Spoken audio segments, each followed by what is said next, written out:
アンニョン、パクンです。今こちらにおじさんを招待しております。大学まで韓国にいて、一回日本に留学1年来て、その後また韓国に帰りました。で、今就職のためにまた日本に戻ってきています。今日の話は韓国に帰った時にいろいろ後悔したことがあったらしく、それを中心に聞いていきたいと思います。おじさんよろしくお願いしまはい、よろす。しくお願いします。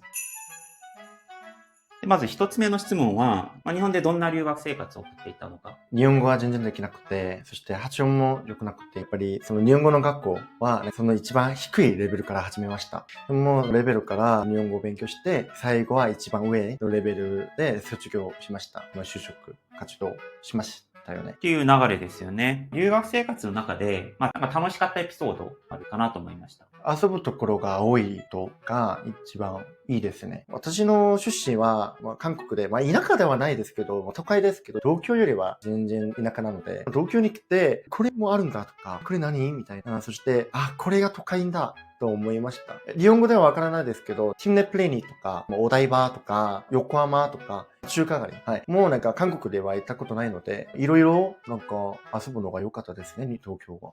それはソウルだと厳しいですか？違いますね。ソウルは、やっぱり韓国なので、半分、知っていますので、そして、よく遊びに行ったり、仕事のせいでいたり、チェーン店と言っても、韓国、テグのチェーン店とソウルのチェーン店同じなので、ソウルにいてもそんなに楽しくなかったですけど、でも東京は、チェーン店にいても、私は外国人なので、すき家行くのも大好きですし、町屋とか。それで、東京の旅行がもっと楽しいですね。日常で辛いことがあっても、遊ぶってなったらいくらでも飛ばせるから、それが良かったって感じですかね。はい、そうですね。じゃあ、どこに遊びに行きたいとか、何したいとかありますか？東京に来て私はいろいろ経験やったことありますけど、C 社、はい、東京で初めて吸いましたし、私はその焼き鳥好きなので、どこが美味しいか、グルメとかしましたよね。トルキが美味しくて、今アプリもありますけど、今はもう毎日行っていますね。めっちゃわかります。僕も日本に来て遊ぶの好きで、旅行とか、都道府県行くのも好きですし、趣味も野球やってるんですけど、趣味もいいし、グルメも探せば山ほどあるし、みたいな感じで共感できる。そうです。日本人については、東京だからかもしれないですけど、壁がある感じですね。私の地元は、大阪っぽくて、みんな遊ぼう。そして、初めて会ったら友達にすぐなれる地元ですけど、東京は線を守るのが大事ですね。何回ぐらいミスしたこともありますし、仲いいと思って、お願いとかだったのに、それが迷惑になって、なったこともありますし。いろいろ試行錯誤しながら日本生活を楽しんではい、そうですね。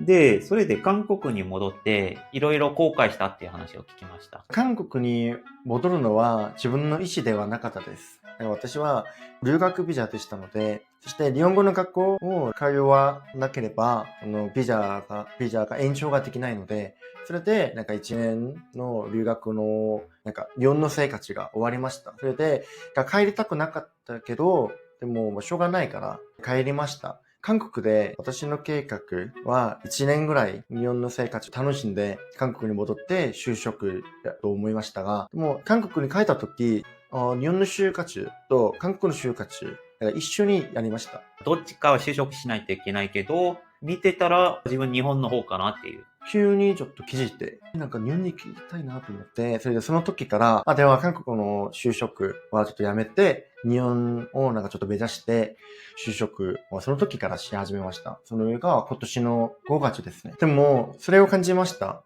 日本にいる外国人がやる就活と、韓国にいる外国人がやる就活は全然違いますよ。そして日本にいるから面接、会社に行って受けることもできるし、韓国は面接を受けるのが難しくて、オンラインしかないですよ。韓国まで来る日本の個人が少ないですね。もともとコスメの会社に来た方ですけど、それは韓国まで来ないし、ならホテルも興味があるから、マーケティングやりたかったので、ではホテルのマーケティングにちょっと探してみようかなと思って、少なくて大変でしたね。韓国に毎回戻ることになって、韓国でビザがない状態でやろうと思ったら、ビザ発給もしないといけないから大変だったりした。で、それでホテルのマーケティング職に応募して、それで受かったって話ですね。はい、そうですね。結論はいい会社に入ったからいいじゃないかなと思います。じゃあ、次の質問は、会社ではどういう仕事をする予定ですか？ホテルマーケティング部で入って、なんか仕事やる予定ですけど、韓国人向けマーケティングやる予定です。韓国人がもうどうやってすればたくさんうちのホテルで泊まるかとか。じゃあ、長い目線で見たときに、どういう仕事をしたいのかとか、どういう夢を見てるのか。私も今から何をなんかしたらいいかなをなんかちょっと考えています。今迷うのが、なんか今からずっと日本で住むか、何年ぐらい仕事をやってて戻るか、韓国に帰国するかを今迷っています。今の考えは、もっとずっと長く日本に住みたいですね。彼女をできて、彼女と結婚もしたいし。まあ今まで走ってきてて、まあ具体的に何歳までこうやりたいってから、やってみて、その中で見つけていきたい、はい、そうですね。よね。難しいですね、人生って。ご両親は、韓国に帰ってきてほしい的な感じなのか。はい、そうですね。今も、なんか就労ビザのなんか3年もらいましたが、私は一応3年全部なんか仕事やってて帰国したいですよ。でも、はい、その母は1年ぐらいなんか仕事をしてて、なんか戻ってほしいですね。1年後にはもう韓国にいてほしいと。はい。でも今はちょっと無視しています。はい。はい。とりあえず日本で頑張ってみたい。はいはい。ちょっと連絡もあえて見ないし。実はこの動画撮ってる日が9月30日なんですけれども、明日10月1日で、実は入社日ですよね。そうですね。どこでやるんでしたっけ？D 型です。明日内定式なんですけれども、なんかどんな気分ですか？明日から社会人になる？ありえないみたいな。そして緊張していますね。今までは大学生でしたので、そして去年もなんか日本語の学校を通ったので、初めて会社を入るので緊張していますね。そして日本語をなんか間違ったらどうするとか、一番怖いですね。おじさんの社会人になる前の最後の日が、この取材の場であって、いや、もう成功してほしいなと思いながら。外国人が日本で働くのは、はい。怖いです。あと今まではずっと東京とか都会だったんですけど、新潟っていう地方に行くのは初めて。そうですね。ですよね。でもそれも思いましたが、私は東京で住んでて、でも思ったより旅行行かなかったですよ。まだディズニーも行ったことないし、都会の生活はもちろん面白いと思いますが、わざわざ日本来たのに、ずっと東京、都会で住んでることより、田舎も良くない、その、死亡も良くないかなと思って、なんか日本はでかいじゃないですか。でかいから、いろんななんか地域行きたいですね。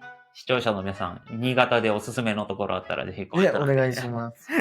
教えてください。はい、というところで、いろんな話聞けて今日とても面白かったです。おじさん、やってみて。久しぶりに日本語で喋っていますので、恥ずかしいし、日本語はスラスラ話せない自分がイライラしました。はい。明日入社なのに、この状態でね。それでも面白かったし、そして、私今1年ぐらい日本で住みましたが、でも自分の人生を戻って考えたことはないですね。インタビューのおかげで自分の去年の1年を考えたので、ありがとうございます。ほじさん、明日からの社会人生活を応援します。そして、ほじさんはインスタとか YouTube とかでも活動されておりますので、ほじさん応援したいよって方はぜひそちら入ってフォローしていただきたい。お願いします。で、今日は以上でインタビューを終わりにしたいと思います。ありがとうございました。ありがとうございます。